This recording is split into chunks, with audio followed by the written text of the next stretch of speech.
Hey guys, it's Ashley from Westcott, and today I'm going to be telling you when I would use natural light versus a strobe.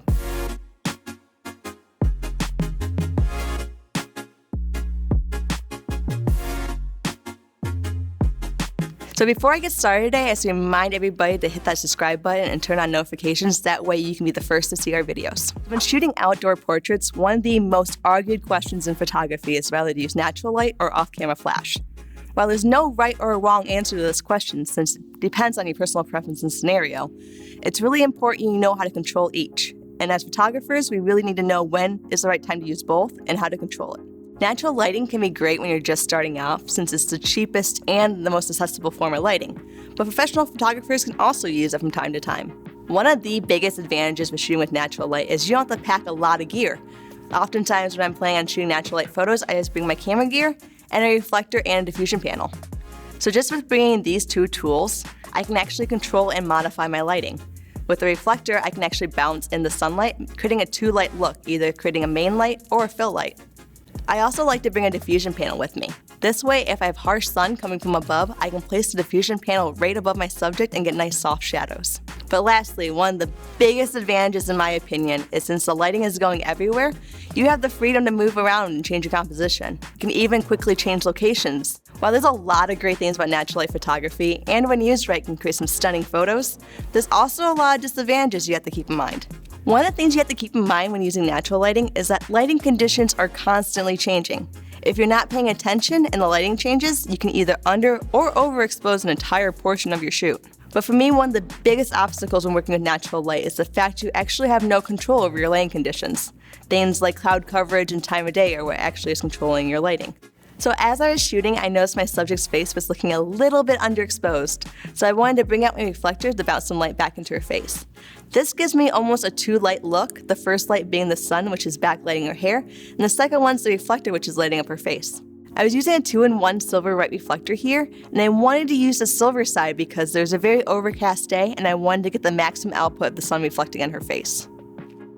So when using a reflector, the placement of it is actually really important. You don't want to place it too low and underlight your subject, giving them what is commonly referred to as school lighting. So you want to place your reflector at least at eye level or higher. Here I chose to place it at eye level, that way it would also light her shirt and kind of give a nice gradient of light. So another big advantage to using natural light with the reflector is you can actually see when the sun starts to bounce into your subject's face.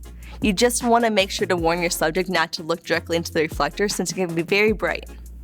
While reflectors are great for helping you get a little bit more control over your natural light, if you really want full control over how your final photo would look, I really recommend using a strobe. So using a strobe can actually help you stand out as a photographer, since it gives you a lot more creative control over your lighting. Not only can you choose what you want your subject lighting to look like, but you can actually choose how much ambient light you want in your photo.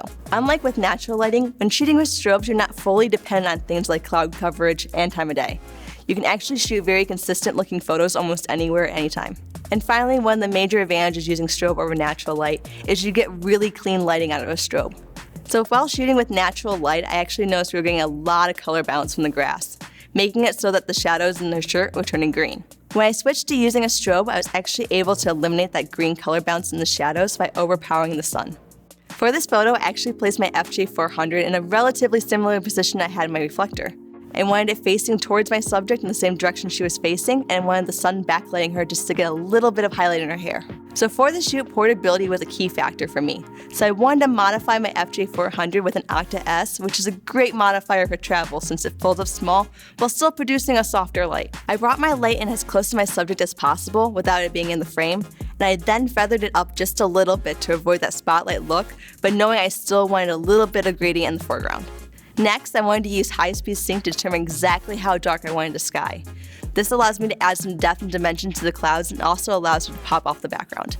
So when choosing between natural light or flash, it really comes down to personal preference and what works with your workflow. I personally prefer using flash since it gives me a lot more creative freedom, and also I'm not reliant on things like cloud coverage.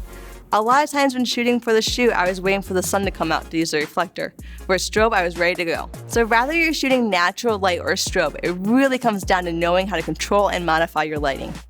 Let me know in the comment below which one you prefer to use and why. Thanks for watching and subscribe.